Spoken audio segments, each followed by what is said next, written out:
Bismillahirrahmanirrahim. Assalamualaikum warahmatullahi wabarakatuh. Waalaikumsalam warahmatullahi Waalaikumsalam wabarakatuh. warahmatullahi wabarakatuh. Eh, yang terhormat ya, eh, Ibu narasumber kita yaitu Ibu nama lengkap beliau. Bentar. Ibu Dr. Yesi Elsandra, SCMSI ya. Beliau merupakan dosen di Fakultas eh, Ekonomi dan Bisnis Universitas Dharma Andalas. Beliau mengajar di S1 Manajemen. Ya Bu ya, Bu Ya, Yesi. betul. Beliau juga mengajar di Magister Manajemennya Universitas Dharma Andalas ya. Yang terhormat Bapak Ibu pimpinan, Bapak Ibu dosen ya, ketua pelaksana dan mahasiswa yang hadir pada hari ini yang sangat Ibu sayangi.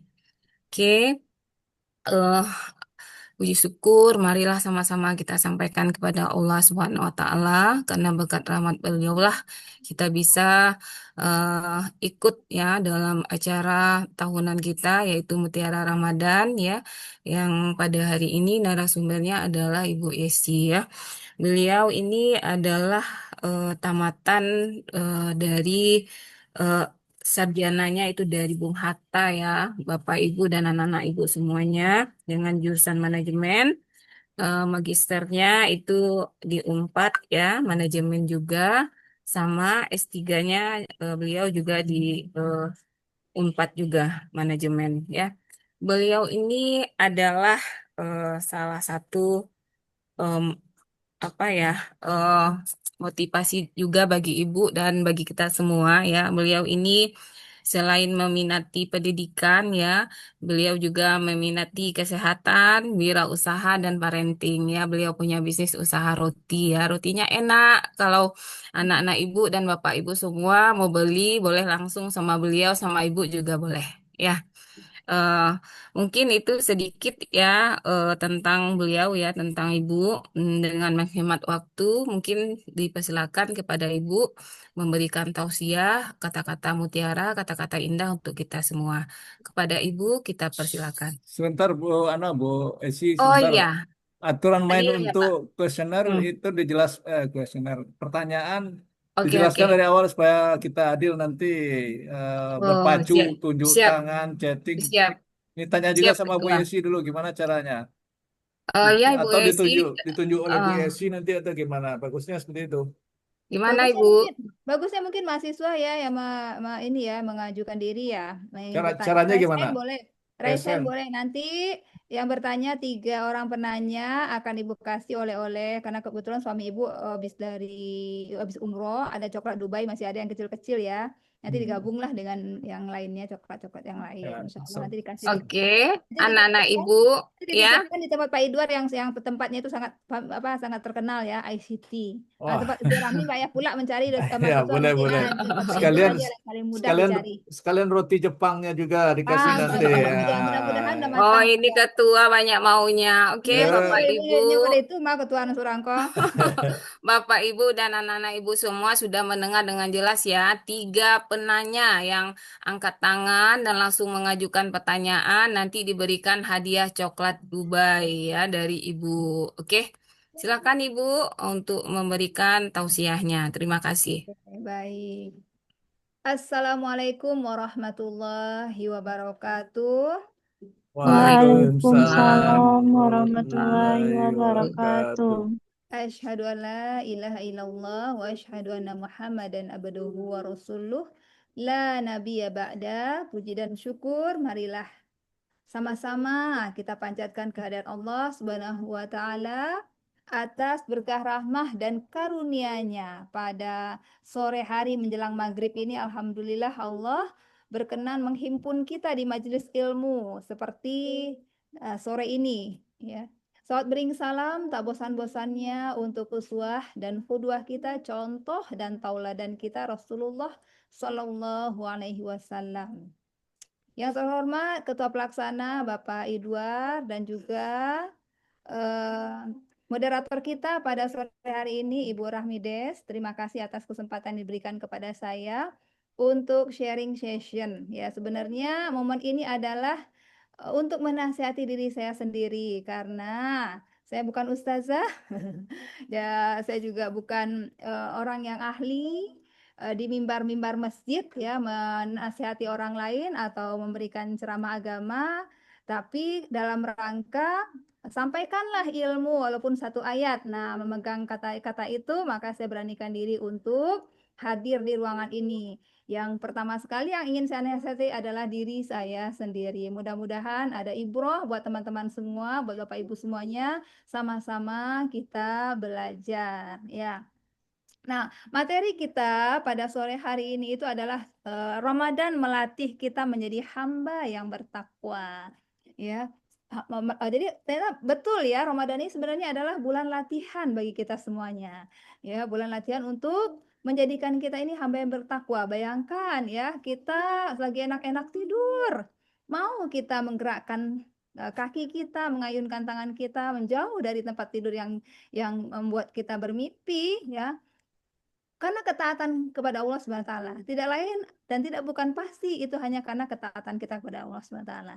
Ya, kemudian kita mau menahan haus dan lapar itu juga pastinya karena ketaatan kita kepada Allah Subhanahu wa taala. Ya, dan juga nantinya kita ya sahur berbuka dan juga sholat tarawih, kita perbanyak qiyamul lail di bulan Ramadan ini tidak lain itu adalah karena ketaatan kita kepada Allah Subhanahu wa taala. Dan itu semua mestinya bulan latihan itu kita tadi latih bangun malam, kita berlatih menahan haus dan lapar, kita melatih amarah, mestinya latihan tersebut menjadikan kita hamba yang bertakwa di bulan di luar Ramadan. Nah, apa itu takwa? Nah, ini perlu juga mungkin kita bahas atau kita ulang-ulang lagi. Takwa itu ternyata adalah ini ya bersungguh-sungguh gitu, bersungguh-sungguh menjauhkan diri kita dari apa yang dilarang oleh Allah dan bersungguh-sungguh mendekatkan diri kita atau melaksanakan apa yang diperintahkan oleh Allah Subhanahu wa taala ya. Jadi itu yang disebut dengan hamba yang bertakwa. Karena faedah hamba yang bertakwa itu dan itu luar biasa. Manfaatnya kalau kita bertakwa kepada Allah Subhanahu wa taala itu luar biasa gitu. Ya, jadi kita memelihara diri kita dari apa-apa yang dilarang oleh Allah Subhanahu wa taala, kita melindungi diri kita dari apa-apa yang dilarang oleh Subhanahu wa taala, kita menjaga diri kita dari apa-apa yang dilarang oleh Subhanahu wa taala, dan kita bersegera atas apa-apa yang diperintahkan oleh Allah Subhanahu wa taala. Nah, itu ya. Jadi dengan kesadaran yang tinggi kita menjaga diri kita dan juga dengan kesadaran yang tinggi kita membawa diri kita kepada apa-apa yang diperintahkan oleh Allah Subhanahu wa taala. Salah satunya kita di bulan Ramadan dilatih untuk bangun malam yang enggak biasa-biasanya. Kalau kata orang Jakarta kagak ada sari-sarinya ya. Tiba-tiba kita mau bangun malam ya.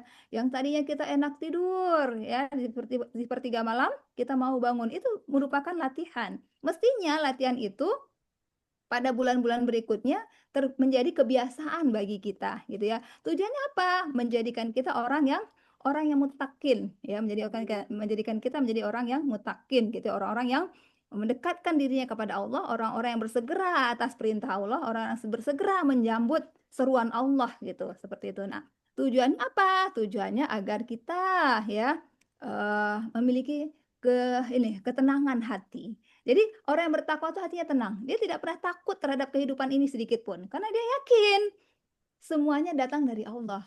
Ketika ada persoalan, dia kembalikan semuanya kepada Allah. Dia yakin sekali jodohnya, mautnya, ya ajalnya, semua itu datang dari Allah gitu. Sehingga dia tidak pernah khawatir, dia tidak pernah takut, dia tidak pernah ragu dalam melangkah. Karena dia tahu ada Allah yang menjamin kehidupannya. Dan janji Allah adalah apa? Orang yang bertakwa, orang yang bersegera menyambut seruan Allah dan orang yang menjaga dirinya, Allah yang akan menjamin hidupnya di dunia. Allah yang akan merealisasikan setiap keinginan-keinginannya, setiap doa-doanya. Bahkan yang nggak diminta pun Allah kasih.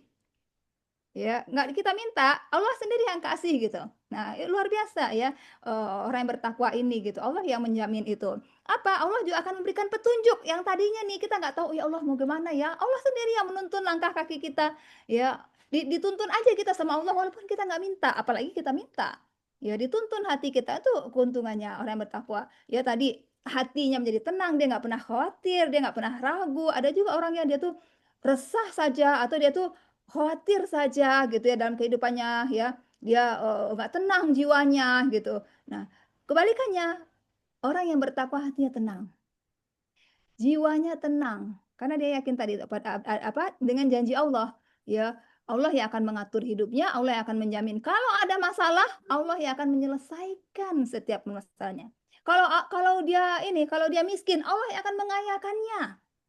Ya, kalau dia miskin Allah yang mengayakannya. Itu kayak gimana itu udah matematika Allah nggak bisa kita kaji secara teori itu nggak bisa gitu loh. Hanya bisa kita rasakan kalau kita menjalankannya, ya. Kalau kita menjalankannya. Nah, kemudian orang yang bertakwa tadi selain di hatinya tenang, kemudian dia mendapatkan petunjuk dari Allah, ya. Allah giring langkah kakinya ke arah yang baik. Kemudian orang yang bertakwa nanti itu juga mendapatkan perlindungan atas ujian-ujian hidup yang dia lalui. Karena semua orang pasti ada ujiannya, nggak ada ujian. Orang Rasulullah yang kekasih Allah aja ada ujiannya, betul tidak? Apalagi kita rakyat jelata ini, ya, yang hanya debu ini, pasti juga ada ujiannya. Tapi ujian-ujian itu, ya, Allah carikan jalan keluarnya. Allah lindungi kita gitu dengan cara Allah sendiri yang tidak kadang-kadang tidak masuk dalam pikiran kita, tidak masuk dalam akal kita. Ada caranya oleh Allah gitu. Nah, dia mendapatkan perlindungan atas setiap ujian-ujian yang dilaluinya. Ya, apalagi ujian hidup di dunia karena sejatinya setiap orang itu pasti akan mendapatkan ujian sesuai dengan kadar kemampuannya ya. Dan ujian seseorang itu juga pastinya dalam rangka menaikkan kelasnya ya. Nah, yang satu lagi ketika kita bertakwa, teman-teman semuanya, kita akan mendapatkan rezeki yang berkah. Ya, rezeki yang berkah. Seperti apa sih rezeki yang berkah itu? Ya, orang banyak ya ada rezeki gitu misalnya banyak, uangnya banyak, rumahnya bagus, tapi rumah bagusnya itu seperti sempit bagi dia. Rumahnya besar tapi terasa sempit. Rumahnya ber-AC tapi terasa panas. Tetapi orang yang rezekinya berkah, walaupun rumahnya kecil tapi terasa indah. Dia nyaman di dalam rumahnya. Gajinya kecil tapi cukup. Banyak orang yang gajinya besar bahkan masih kurang juga nyo korupsi juga lu ya. Kurang aja pitih deh nyok. Ya. Tetapi orang yang bertakwa, orang yang menggantungkan sepenuh hidupnya kepada Allah, rezekinya berkah. Sedikit cukup, banyak juga cukup gitu. Ya. Itu yang disebut dengan berkah. Ya. Ada aja tuh caranya sama Allah gitu. Kalau kalau kurang, ada aja yang tidak kita sangka-sangka. Maka penting sekali kalau kita bicara rezeki yang berkah, jalannya juga mesti baik gitu untuk mendapatkan rezeki itu. Tidak saja baik, tidak aja halal, tapi juga baik. Tidak hanya halal, tapi juga baik. Ya, seperti itu ya. Nah, kemudian apalagi dia mendapatkan derajat yang tinggi di sisi Allah. Apa sih derajat yang tinggi di sisi Allah itu? Apakah dia profesor atau dia bergelar doktor? Bukan itu. Ya, derajat orang yang memiliki derajat yang tinggi di sisi Allah ada dia memiliki kedudukan di sisi Allah gitu. Ya, di sisi Allah tuh dia memiliki kedudukan. Seperti apa sih orang yang memiliki kedudukan di sisi Allah itu? Ya, orang yang jiwanya tenang. Orang yang nanti ketika di hari apa namanya pembalasan dia akan mudah jalannya masuk ke surga Allah. Orang yang sudah punya posisi di surga nanti di sisi Allah itu orang yang derajatnya tinggi. Jadi bukan derajat tinggi itu bukan di sisi manusia. Orang yang bergelar profesor, orang yang bergelar doktor, yang memiliki kedudukan apakah itu dia sebagai presiden, menteri, ya wali kota dan seterusnya, bisa jadi kedudukannya rendah di sisi Allah. Mungkin di mata dunia, di mata manusia kedudukannya tinggi, tapi di sisi Allah kedudukannya sebaliknya. Nah, orang yang bertakwa kedudukannya tinggi di sisi Allah. Ya, seperti itu. Nah, dan orang yang bertakwa amalnya diterima. Amalnya diterima. Sedikit yang dia kerjakan diterima oleh Allah. Tapi bisa jadi banyak yang orang kerjakan tapi dia hanya mendapatkan haus dan lapar. Betapa banyak orang yang puasa tapi hanya mendapatkan haus dan lapar. Betapa banyak orang yang berinfak bersedekah ya, dia hanya mendapatkan merek, hanya mendapatkan nama, hanya mendapatkan pujian dari manusia, sedangkan kita berharap pujian dari Allah.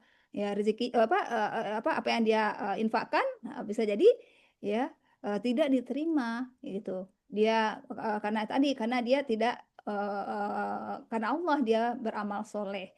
Tapi karena mengharapkan dan mendapat pujian dari manusia. Sedangkan orang yang bertakwa semata-mata dia mendapatkan pujian dari dia berharap hanya pujian dari Allah. Mau orang like ya, mau orang apa namanya suka, orang melihat atau tidak, nggak masalah bagi dia.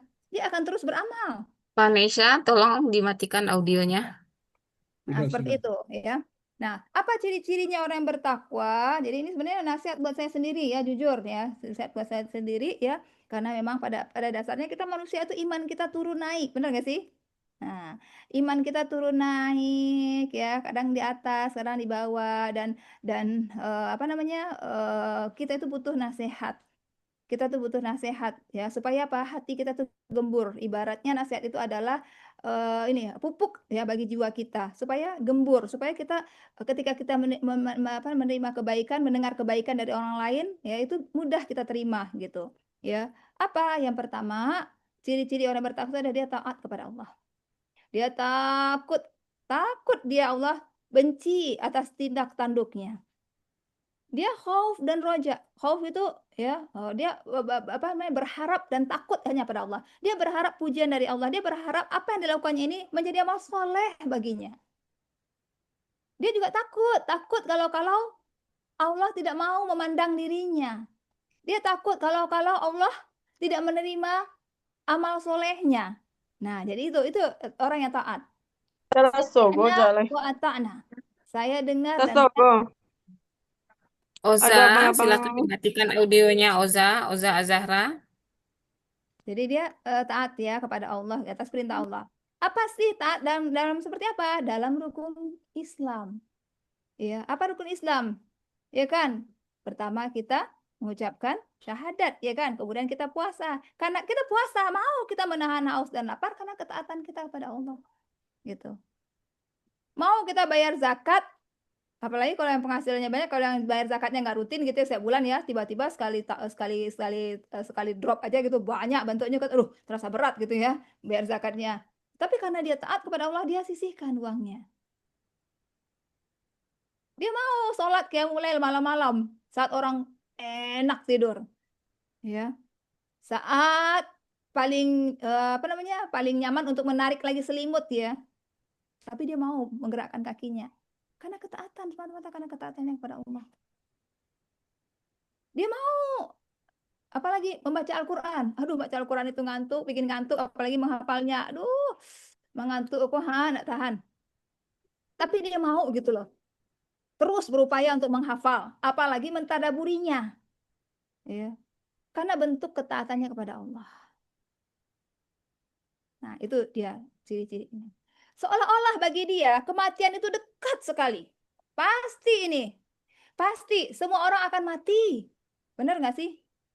Nggak ada orang yang nggak mati. Siapa yang bisa menjamin kita mati? Ya. Siapa yang menjamin seseorang akan tahu tanggal kematiannya? Nggak ada. Maka sebaik-baik manusia adalah orang yang mempersiapkan kematiannya. Orang yang seolah-olah besok dia tidak bertemu lagi dengan Ramadan. Banyak orang yang Ramadan tahun lalu dia masih mengikuti puasa, ya, dan Ramadan tahun ini sudah wassalam. Banyak. Dan kematian tidak pernah memberi reminder kepada kita. Betul tidak? Nggak pernah. Ya. Nggak pernah ada tanda-tandanya gitu. Bisa jadi orang yang kita anggap akan mati, akan meninggal dunia, ternyata masih panjang usianya. Atau sebaliknya, banyak orang yang merasa panjang umurnya, ternyata cepat sekali dipanggil oleh Allah. Nah, karena kematian itu sangat dekat, orang yang cerdas adalah orang yang senantiasa mempersiapkan kematiannya. Ya. Jadi orang yang cerdas itu bukan orang IP-nya 4 ya. Ya. Kalau orang IP-nya 4 tapi dia masih merasa lama akan hidup di dunia ini, berarti bukan orang yang tergolong orang yang cerdas. Orang yang cerdas adalah orang yang mempersiapkan kematiannya. Nah, taat dia kepada Allah. Yang kedua, dia menghindari dosa.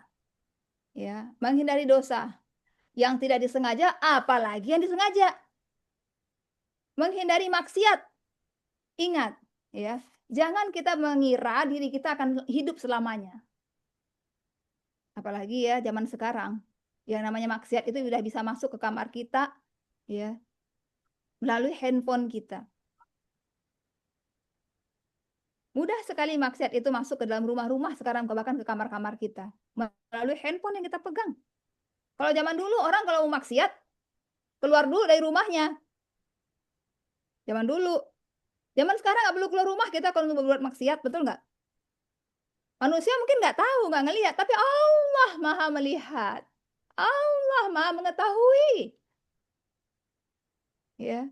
Nah, orang-orang seperti ini dia menghindari. Misalnya apa? Ya namanya sekarang mahasiswa, sekarang lagi usianya emang usia emang sudah apa remaja menuju dewasa.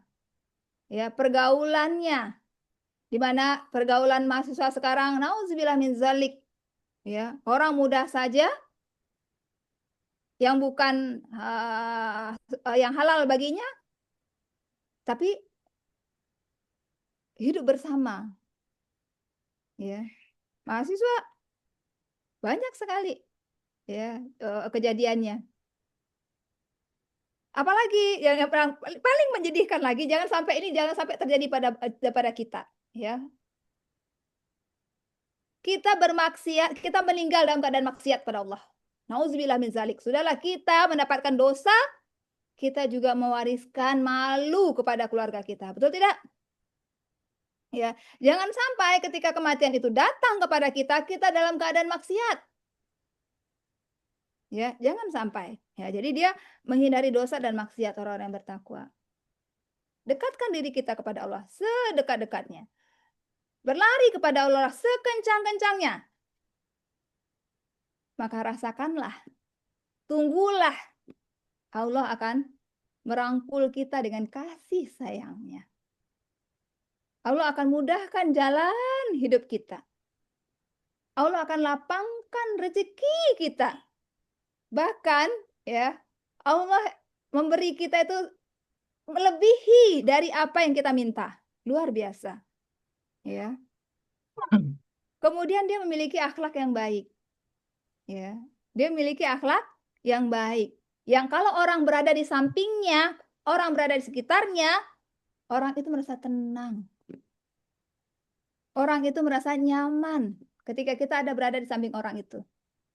Karena puncak dari ilmu adalah akhlak yang baik. Jadi jangan dikira puncak dari ilmu itu adalah orang yang bergelar profesor doktor. Puncak dari ilmu itu adalah orang yang memiliki akhlak yang baik. Ya, apa contohnya orang-orang yang ini dia dapat beasiswa dari pemerintah Indonesia, ya. Kemudian dia orang pintar kan? LPDP loh dapat beasiswa. Itu LPDP itu beasiswa bergengsi di Indonesia. Tetapi dia tidak memiliki akhlak yang baik, tidak berterima kasih contohnya. Contohnya ya, kejadian viral lagi viral tuh, ya kan? Itu contoh akhlak yang tidak baik. Sama dengan kita mengencingi sumur tempat kita minum. Ya. Sama dengan itu artinya. Artinya gini nih, orang yang akhlaknya nggak baik itu seperti apa? Orang yang ya terluka karena lidahnya. Orang yang sakit hati karena perbuatannya. Itu akhlak yang nggak baik. Dan ingat, tidaklah Allah mengutus Rasulullah itu untuk memperbaiki akhlak manusia.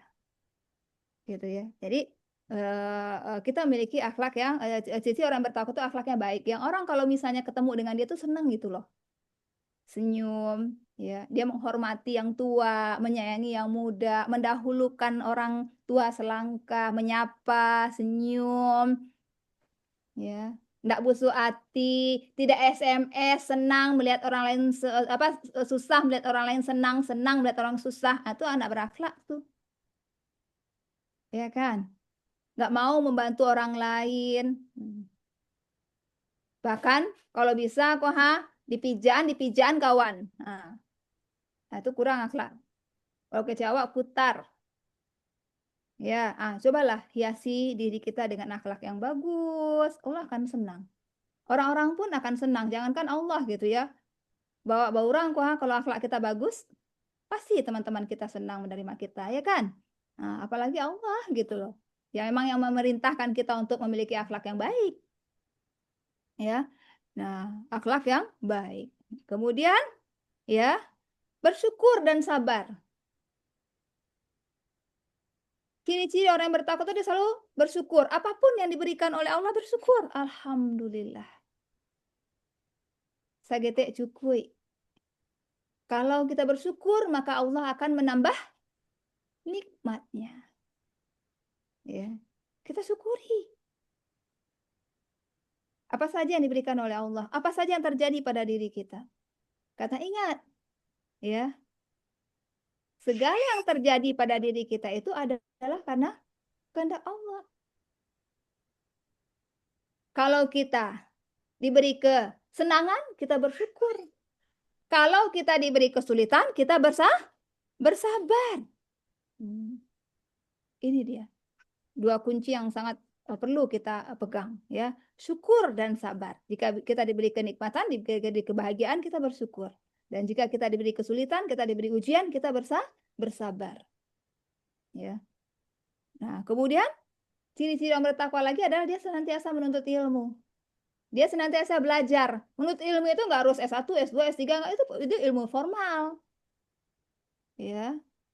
Bukan berarti nggak boleh ya. Itu betul, saya aja udah melakukannya. Non-stop. Saya non-stop. S1 langsung, S2 langsung S3, bahkan belum menikah.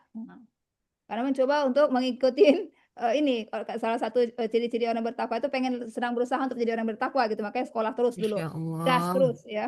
Sampai-sampai orang bilang, "Oh, deh si Esi kalau menikahnya lapai S3 beko nak lapai laki beko," kece orang. Ya, tapi saya percaya pada Allah. Ya kan? Kita harus percaya pada Allah, bukan percaya pada omongan orang. Juga bukan percaya kepada kebiasaan yang terjadi di lingkungan kita. Percaya kita kepada janji Allah.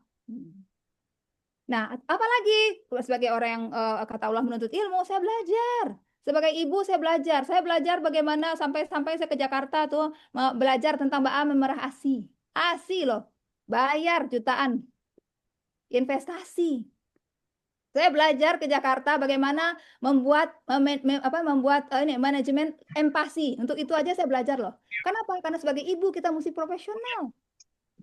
Itu sebagai ibu tuh. Sebagai dosen juga gitu, ya. Kalau teman-teman sekarang ya yang seusia saya baru S3 sekarang saya udah dari dulu udah selesai gitu. Karena itu tadi ya, karena disuruh untuk menuntut ilmu. Termasuk belajar bikin roti, bayar, investasi. Jadi menuntut ilmu itu bayar. Ya, jangan selalu kita tuh mengandalkan ilmu yang gratisan gitu. Ya boleh, nggak masalah. Kalau dapat gratis, nggak harus bayar. Benar juga sih itu gitu. Tapi kalau seandainya kita bisa investasi itu akan lebih baik gitu. Tentu hasilnya juga berbeda. Tentu beda dong segala sesuatu yang kita ikhtiarkan itu dengan pengorbanan, dengan pengorbanan finansial. Tentu hasilnya beda, benar nggak sih? Dengan yang gratisan gitu. Nah untuk itu saya belajar. Termasuk yang S3 itu, ya. Walaupun memang dibantu UNIDA, sebagian dari uang saya sendiri. Nah, itu bagian dari investasi kita.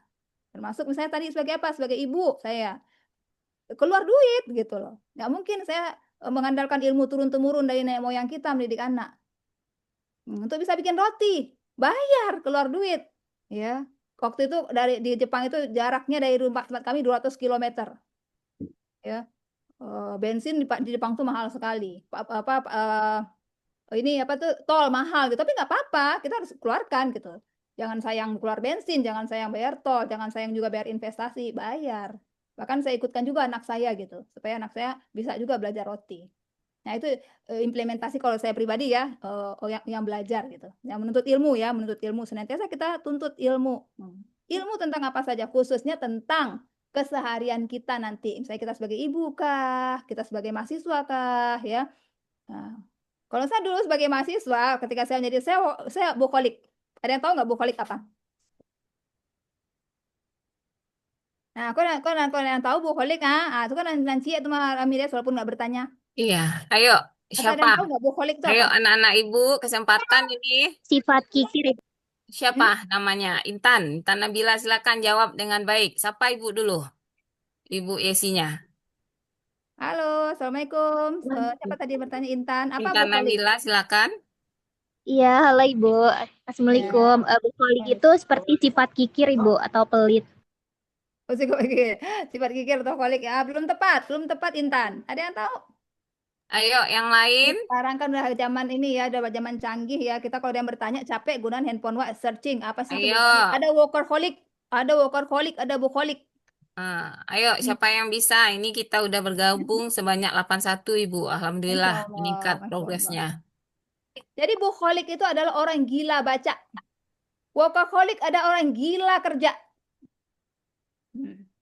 Ya. Jadi zaman dulu saya memang ini ya suka membaca buku gitu. Buku bukan buahnya buku pelajaran kampus. Jadi saya buku kampus, buku buku kuliah, saya punya yang buku-buku wajib-wajib kita kalau misalnya anak manajemen, buku manajemen sumber daya manusia, manajemen pemasaran, manajemen keuangan, saya beli itu bukunya tuh. Saya irit-irit jajan saya gitu ya, biarlah saya nggak hangout ya. Biarlah saya nggak ke kafe-kafe, nggak beli-beli baju apa baju lungsuran aja dari kakak. Yang penting uangnya bisa buat beli buku. Hmm. Tapi emang betul lah ya. Ya setiap ikhtiar kita tuh pasti dibalas oleh Allah Subhanahu wa taala. Pasti itu. Ya, pasti itu. Maka benar, ilmu baru amal. Beruntung saya ketika saya gadis dulu, ketika saya kuliah dulu, saya sudah mendapatkan materi ini. Kalau saya nggak dapatkan materi ini, kalau saya nggak tahu ilmunya, mungkin saya juga nggak akan, ngapain beli buku rugi, mending jajan. Mungkin kita akan berpikir seperti itu. Itulah investasi kita. Ya. Yang saya beli bukan hanya buku-buku pelajaran, tapi juga buku-buku yang untuk nutrisi otak kita. Ya. Karena ingat, Ananda semuanya, kita kalau bekerja pakai ini kita, bayarannya lebih tinggi daripada kita bekerja pakai tenaga kita. Betul tidak? Betul, Bu. Jadi investasikan ini kita dari sekarang.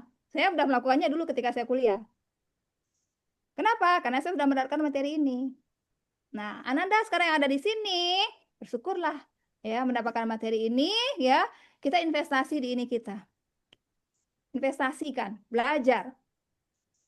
Ya. Jadi saya baca karena saya tidak pandai bahasa Inggris, tidak bisa membaca buku bahasa Inggris, saya beli buku terjemahan-terjemahannya. Yang pengarang-pengarang luar gitu ya, buku-buku motivasi itu saya baca. Dan luar biasa lompatannya, luar biasa. Ya. Sayang buku-buku saya itu banyak yang kebanjiran sekarang ini. Beberapa waktu yang lalu beberapa kali rumah saya kebanjiran, jadi banyak yang ini.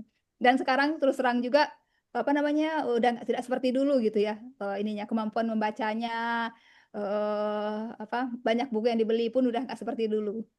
Terus terang saja memang ya, udah Ibu menurun gitu ya. Ibu sudah pakai Gemini AI aja tentu ya. Iya itulah Pak, terus terang Faktor terasa, umur. terasa, Betul, terasa Ibu. sekali. Nah mumpung Ananda nih masih pada muda-muda gitu Ya ya, udah Bu, belilah. presentasi Bu udah Bu. Mungkin sudah boleh anak-anak bertanya secara Mencari langsung tanya ya. lagi ya. Oke. Ya, Kita mencari ilmu dua lagi ya. Ketua, Sama. ya. tambahkanlah 5 menit lagi, Ketua. Ini Sudah bagus banyak pertanyaan materinya ya. ini, Ketua. Peduli pada sesama ya dan Ah, rajin serta konsisten. Masya Nah, itu Allah. terakhir ya.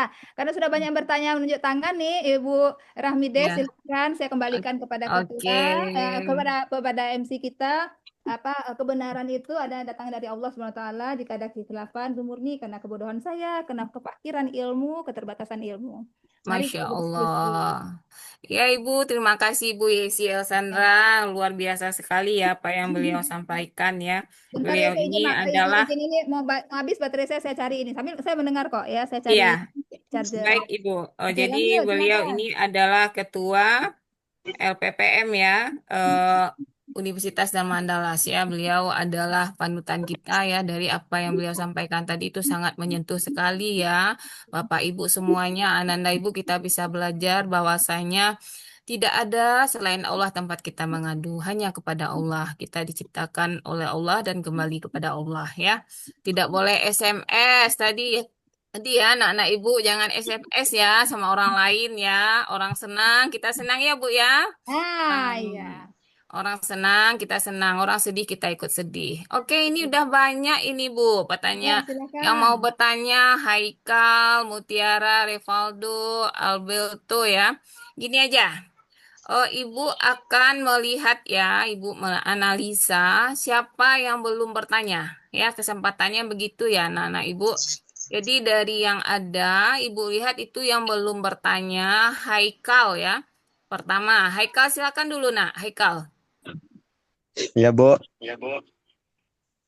silakan. Assalamualaikum warahmatullahi wabarakatuh.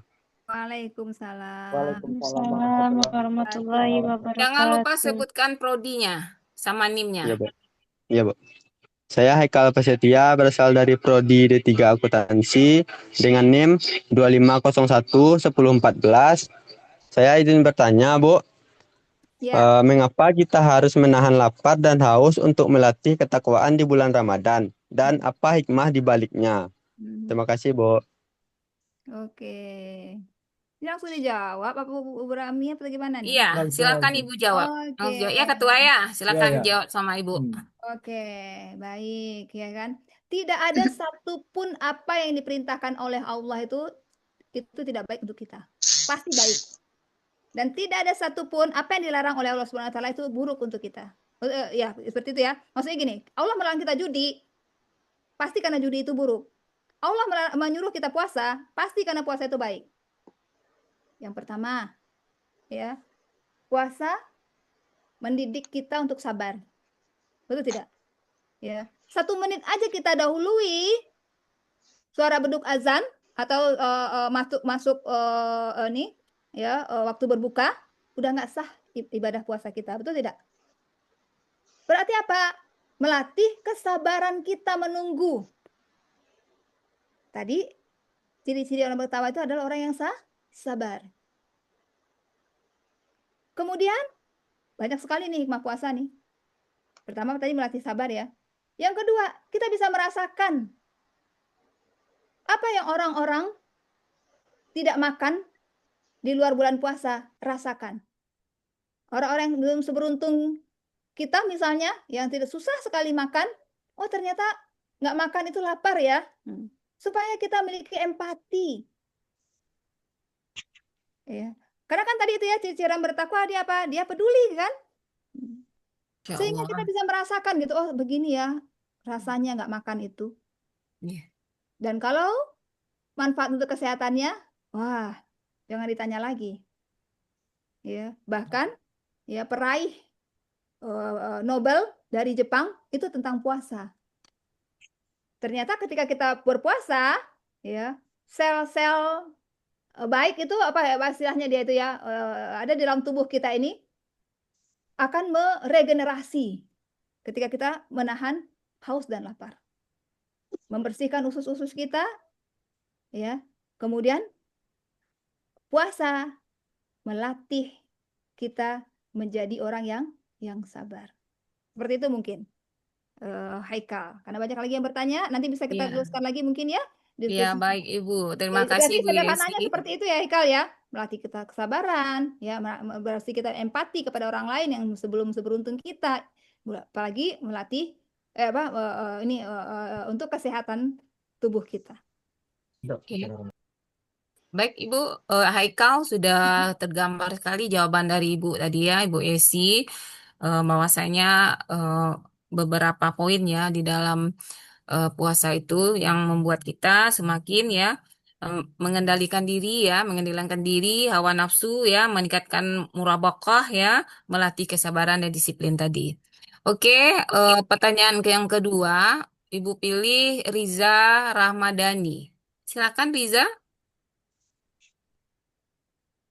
Riza tidak jadi bertanya, Ibu pindahkan ke Intan. Intan Nabila, silakan ya, raise hand. Intan? Jadi, Bu, Oh jadi ya, silakan Riza. Assalamualaikum, Bu.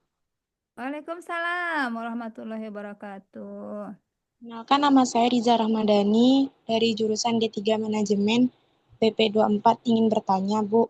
Ya. Apabila kita sudah mencoba untuk meninggalkan kebiasaan buruk, apakah itu termasuk cara kita melatih diri untuk menjadi orang yang bertakwa, Bu?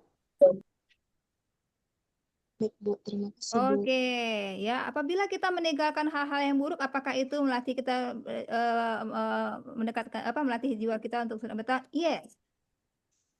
Ya. Kan tadi bertakwa itu kita yakin kepada Allah bahwasanya kita Allah itu segalanya ya. Allah yang memberikan kita, menghidupkan kita, mematikan kita, memberi jodoh maut kita, rezeki kita dan sebagainya. Ya. Dan takwa itu adalah kita melindungi diri kita dari hal-hal yang buruk, dari hal-hal yang tidak disukai Allah, dari hal-hal yang maksiat dan dosa, dan mendorong diri kita atau berlari kita ke hal-hal yang diperintahkan oleh Allah SWT. Dan kalau kita sedang berusaha untuk meninggalkan hal yang buruk, berarti Allah sudah menanamkan keimanan yang kuat kepada diri kita. Allah sedang menggiring kita menuju takwa. Dan ini tidak mudah. Ini perlu tantangan. Dan ini hanya bisa kita lakukan kalau kita punya ilmunya. Untuk itu teruslah kita belajar. Continuous improvement. Terus belajar. Istimrorun. Ya. Tidak pernah berhenti belajar. Apalagi sekarang banyak ya sarana belajar. Kita bisa nonton YouTube, banyak ustadz-ustadz YouTube. Atau kita bisa baca-baca, banyak. Maka teruslah belajar. Teruslah menuntut ilmu. Ingat, menuntut ilmu yang dimaksud di sini bukan S1, S2, S3 saja, tapi menuntut ilmu agama gitu maksudnya. Kita belajar bagaimana cara supaya kita menjadi hamba yang bertakwa. Pelajari itu. Beli buku-buku agama. Ibu dulu kayak gitu caranya ya. Oh, akhirnya kita jadi bisa gitu loh meninggalkan hal-hal yang ini, yang menurut kita itu nggak baik gitu loh. Karena ilmu. Karena Allah juga memerintahkan ilmu dulu baru amal. Ya, sama kalau kita nggak punya ilmunya nih puasa, ya kita nggak punya ilmu puasa, kita puasa-puasa aja misalnya. Ya, ternyata dalam puasa kita nggak boleh marah karena nggak tahu ilmunya marah-marah kita.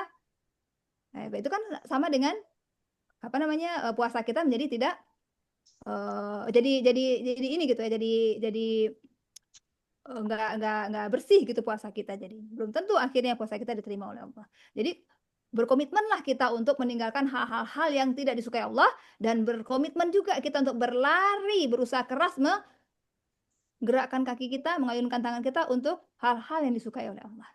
Seperti itu. Oke. Riza, sudah terjawab ya apa yang ingin ditanyakannya. Jadi kalau saya Penanya. tadi tambahannya, kalau Riza misalnya tadi seperti itu namanya Riza diberi hidayah oleh Allah Subhanahu wa taala. Masya Hidayah Allah. itu adalah harta yang sangat mahal, harta yang paling mahal, dan harus kita jaga hidayah itu. Jangan sampai hidayah itu direbut orang, jangan sampai hidayah itu pergi dari diri kita, jangan sampai Allah cabut hidayah itu dari diri kita. Tidak semua orang Allah kasih hidayah.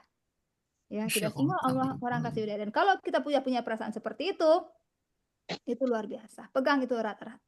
Oke, lanjut Ibu. Terima kasih banyak, Bu. Iya. Salah satu yang diberikan hidayah oleh Allah itu adalah Ibu Yesi Sandra sendiri ya. Masya Allah, Masya Allah. Masya Allah. Amin, amin, Masya Allah. Amin. Terima kasih Ibu. Untuk penanya terakhir itu Ibu beri kesempatan kepada Intan Nabila. Sebelum melanjutkan, Ibu minta maaf sekali ya di slide komen itu ada juga yang bertanya, tidak bisa Ibu kasih ya karena kesempatan hanya 3 orang ya. Coklatnya hanya 3 orang. Nanti kalau mau bertanya boleh temui Ibu langsung di kampus ya Ibu Esi ya. Ibu kampus standby, Oh iya, Ibu boleh standby kita di kampus. sharing-sharing lagi nanti ya. Iya, ini yang hadir naik progresnya Ibu, 93 orang. Masya Allah, Oh, Masya Allah. Allah. Biasanya berapa, Bu Rami? Sekitar 81-an lah, sekarang Oh, udah Masya 93 Allah. Ibu. Masya Ya, Allah. silakan penanya terakhir, Intan Nabila tadi ya Ibu pilih ya. Intan? Iya Ibu. Ah ya, silakan Nak. Sebutkan prodi dan NIM-nya ya Nak. Silakan. Baik Ibu. Assalamualaikum warahmatullahi wabarakatuh. Waalaikumsalam. Perkenalkan, nama saya Intan Nabila dari BP23, Prodi S1 Manajemen. Sebelumnya terima kasih kepada Ibu Rahmi yang sudah memberikan kesempatan saya untuk bertanya. Dari materi yang sudah Ibu sampaikan tadi, jika ketakwaan itu berarti menjauhi larangan Allah dan mendekati apa yang diperintahkannya, serta pada akhirnya Allah yang menuntun hati manusia menuju takwa. Nah, maka di kondisi sekarang ini, khususnya bagi mahasiswa yang memiliki banyak kesibukan, Ibu, tekanan akademik, serta godaan media sosial dan gaya hidup modern ini. Nah, bagaimana usaha yang bisa kita lakukan agar hati tetap terjaga dan tetap istiqomah dalam meningkatkan ketakwaan, tidak hanya saat Ramadan, tetapi setelah Ramadan berakhir, Ibu. Karena istiqomah itu emang sangat sulit gitu, Ibu. Terima kasih. Masya Allah, pertanyaan yang bagus Luar sekali ya biasa Ibu banget Esi ya. pertanyaannya. Kayaknya ini mewakili semuanya deh kayaknya pertanyaannya nih. Iya, silakan Ibu dijawab Bu. Iya. Oke. Iya, betul sekali Patra tadi. Firman, silakan dimatikan audionya. Patra Firman. Iya. Nah, gimana Intan Nabila tadi bertanya gimana caranya supaya apa yang sudah kita kerjakan di bulan Ramadan ini bisa konsisten, bisa istiqomah kita di luar bulan Ramadan. Kita bisa pilih pergaulan kita yang terjaga gitu ya. Dan memang jawabannya adalah pergaulan kalau kita lagi mahasiswa seperti sekarang ini. Ya, pergaulan. Dan juga doa-doa. Ingat, senjatanya orang yang beriman itu adalah doa. Ya. Jadi kita sholat kita minta kepada Allah agar diberikan kita ya ini apa agar kita tuh diberikan pergaulan yang baik gitu loh, lingkungan yang baik. Ya. Berdoa senantiasa agar Allah tuntun terus hati kita, tuntun terus langkah kaki kita. Jadi kalau zaman ibu dulu, Ananda semuanya, gitu, ibu bersyukur. Kenapa? Kenapa ibu bilang pergaulan? Kami dulu kos ya, kami ini kos yang ini kami kontrak rumah satu rumah ya, satu rumah itu isinya orang-orang yang sama isi paruhnya di awak gitu, kurang lebih seperti itu. Orang-orang yang zaman dulu, zaman ibu dulu hijab ini belum belum marak lagi, belum ada lagi. Bahkan orang zaman dulu tuh bilang kalau kita berhijab tuh orang bilang liranya kok gitu. Saking anehnya orang berjilbab zaman dulu. Ya, kalau sekarang justru malah sebaliknya orang nak berjilbab dia kecil aneh orang nak. Bertanya orang agama wajib orang padahal orang Islam cuman kebetulan kita nggak berhijab aja. Jadi aneh lah orang nak berhijab gini ya kan. Zaman dulu orang yang berhijab yang aneh. Nah, kami ini apa namanya serumah gitu loh. Jadi terjaga di situ. Pergaulan itu yang penting sekali karena pergaulan itu sangat-sangat ini ya sangat-sangat besar efeknya gitu terhadap perkembangan diri kita. Jadi satu, pilih pergaulan yang baik. Ya, pilih teman yang baik. Ibaratnya kan katanya ada tuh istilah tuh teman itu bakawan ada orang tukang minyak wangi atau no arun wa. Nah, bakawan wa ada gitu kan sama ditula wa. Nah, kira-kira mau ditula. Jadi yang pergaulan dijaga gitu ya. Pilih pergaulan yang non toksit. Ya. Pilih pergaulan yang positif gitu ya. Orang-orang yang anfaedah kerajuannya, enggak usah dia pun tuh tinggalkan. Ya, mahasiswa-mahasiswa yang kurang ini gitu ya, kurang semangat yang orang rebahan istilahnya kini nak. Generasi rebahan, tinggalkan orang kayak gitu. Cari komunitas yang positif. Yang pertama, ya kan? Yang kedua, doa. Ya, doa. Minta kepada orang tua kita minta agar setiap misalnya kita mau ngapain tuh minta didoakan. Mau ujian, doakan, Bu. Minta terus orang tua karena doa orang tua itu luar biasa dahsyatnya. Ya. Luar biasa dahsyatnya doa orang tua. Maka selalu minta kepada orang tua untuk doakan, Bu, doakan saya gitu ya. Bawa hadirkan saya dalam doa malamnya. Saya merasakan itu semua kemudahan-kemudahan kalau tadi kata Rami diberi hidayah oleh Allah, saya merasakan itu betul itu sebenarnya doa orang tua saya gitu. Itu pasti karena doa orang tua saya yakin sekali. Kalau sayanya mah paling apa sih gitu, siapa sih lu istilahnya gitu ya. Itu saya yakin sekali doa orang tua saya. Masya Allah. Ya, doa orang tua saya. Maka kita selalu senantiasa minta doa. Saya selalu minta doa ke ibu saya gitu. Minta maaf kalau seandainya ada khilaf dan salah ya kepada orang tua kita. Ya, yang ketiga adalah dari komitmen diri kita sendiri. Komitmen ini berasal dari ilmu, balik lagi dari ilmu. Berasal dari kembali lagi kepada pengetahuan kita, wawasan kita, gitu. Semakin baik wawasan keislaman kita, semakin bagus ilmu keislaman kita, maka akan semakin baik juga ya kita menjalankan apa yang diperintahkan oleh Allah dan apa yang dilarang oleh Allah. Tapi kalau ilmu agama itu tidak ada di diri awak, itu enggak lo mau itu awak gitu, Saya bukan orang pesantren terus terang ya. Jadi kalau misalnya soal agama, saya termasuk yang terbatas sekali ilmunya. Jujur, ya. Paling ikut pesantren enggak lo pernah ada pesantren Ramadan itu enggak pernah gitu. Apalagi pesantren ini. Saya bukan anak sekolah agama, apa namanya itu MTS bukan, dari umum semua. Ya, tetapi saya punya keinginan untuk menjadi orang yang memiliki derajat yang tinggi di sisi Allah. Saya kepengen nanti ketika Allah cabut nyawa saya nanti nih, saya dalam keadaan baik, husnul khotimah. Kemudian nanti pengen nanti gitu kan itu udah pasti. Kita ini kalau nggak ke surga ke neraka dua itu tampewannya. Jadi surga itu udah ada dalam mindset saya. Selalu saya simpan di mindset saya. Jadi kalau misalnya saya ada salah-salah langkah gitu nama kita manusia nih, nama kita manusia nggak mungkin kita selalu benar gitu ya, pasti khilaf dan salah itu milik kita, dekat sekali dengan kita. Saya langsung ingat lagi goals hidup saya. Goals hidup kita nggak ada pilihan lain, kita harus masuk surganya Allah.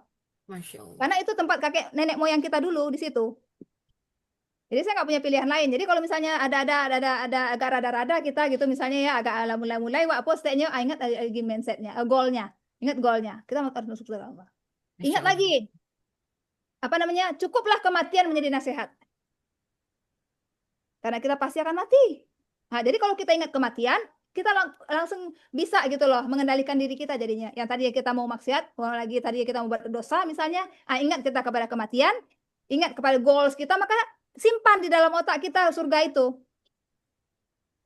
Kenapa? Karena kalau sesuatu tidak ada di otak kita, satu tidak ada di dalam mindset kita, maka tindakan kita ya nggak akan ada apa-apa, benar nggak? Tapi coba nih, kalau kita punya mindset, saya harus punya mobil, maka pikiran kita ini akan mendorong langkah kaki kita untuk mempunyai mobil, gitu. Tapi kalau di otak aku nak doto doh, itu nak kembali doto dewa. Makanya perlu kita mengubah mindset kita, mengelola mindset kita. Nah, tanamkan surga dalam otak kita. Maka ya pikiran kita itu akan mendorong langkah kaki kita, mendorong sikap kita, mendorong perilaku kita untuk masuk ke surga itu. Ya, jadi tempatkan surga itu dalam mindset kita. Itu mungkin Intan yang bisa Ibu sampaikan. Ya, insya Allah ya kalau kita terus berdoa kepada Allah pasti Allah akan mendengar gitu. Karena kata Allah, berdoalah kepadaku, niscaya akan aku kabulkan. Ingat, udah doa hari doanya Bu bisa jadi doa kita tertunda. Atau doa itu nggak baik buat kita misalnya. Belum sekarang mungkin. Atau doa itu mengharuskan kita untuk melakukan ibadah-ibadah yang lain. Dengan ibadah-ibadah itu maka doa itu akan mudah kita dapatkan. Atau kita mungkin berdoa di tempat yang mungkin tidak pas. Cobalah berdoa kita di sepertiga malam. Merintih kita kepada Allah. Masya Allah, anak. Kita tuh sama Allah tuh kayak nggak ada hijab. Cobalah. Cobalah sekali dua kali. Ya. Kita merengek kepada Allah sepertiga malam. Kita minta sesuatu kepada Allah. Allah akan kasih. Percaya pada saya. Trust me. Allah kasih. Bahkan lebih dari yang kita minta. Itu mungkin. Oke, terima kasih Ibu menyentuh sekali ya. Saya aja mendengarnya merinding ini karena saya sudah melakukan itu, Ibu. Saya sudah melakukan, saya pernah ya di sepertiga malam menangis, meminta sama Allah. Wah, besoknya luar biasa, Ibu. Masya Dikabulkan sama Allah. Allah, Ibu. Terima kasih banyak, Masya Allah, Intan. Masya Sudah Allah. terjawab ya, Nak ya. Jadi dari tiga penanya tadi ada Haikal, ada Riza, ada Intan. Nanti hadiahnya ya coklat Dubainya boleh dijemput tuh di ruangan ketua. Ketua, Di ruang Pak Pak Idwar Idwar. ya. Pak Idwarnya lagi sibuk.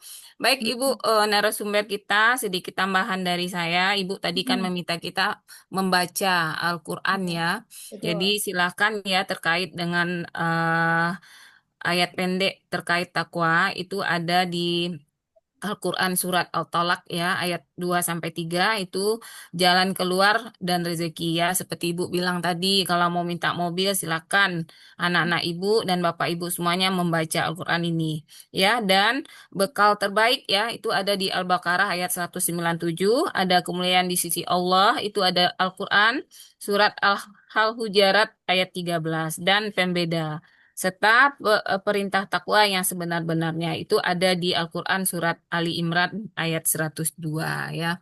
Itu Masya Allah sekali ya Ibu dan semoga apa yang Ibu sampaikan itu menjadi ilmu yang bermanfaat bagi kita dan kita simpan, kita laksanakan dalam kehidupan sehari-hari. Baik Bapak Ibu semuanya karena waktu yang membatasi kita ya. Kalau Ibu pribadi sih mau lama-lama mendengar apa yang Ibu Yesi sampaikan, mudah-mudahan kita diberi kesempatan lagi ya Bu tahun depan mendengar Oh, dengan kata-kata Ramadan ya. ya bulan Ramadan, kata-kata indah dari Ibu. Terima kasih banyak Ibu narasumber, terima kasih Pak Ketua, Pak Idwar Unida, Pak Ketua. Lagi nyiapin Ad- pembukuan dah betulnya mah.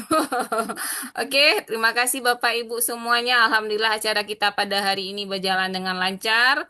Banyak maaf atas silap yang telah dilakukan. Ibu tutup dengan membaca wassalamualaikum warahmatullahi wabarakatuh. Waalaikumsalam Waalaikumsalam warahmatullahi wabarakatuh. warahmatullahi Ya. wabarakatuh. Izin Terima live ya kasih Bu. banyak nih, Bu. Iya, terima kasih semua anak-anak Ibu Ya, Bu. tersayang. Oke, izin live ya Ananda semuanya. Ya, Bu. Iya, Ibu.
Gimana Bu Ami, udah selesai?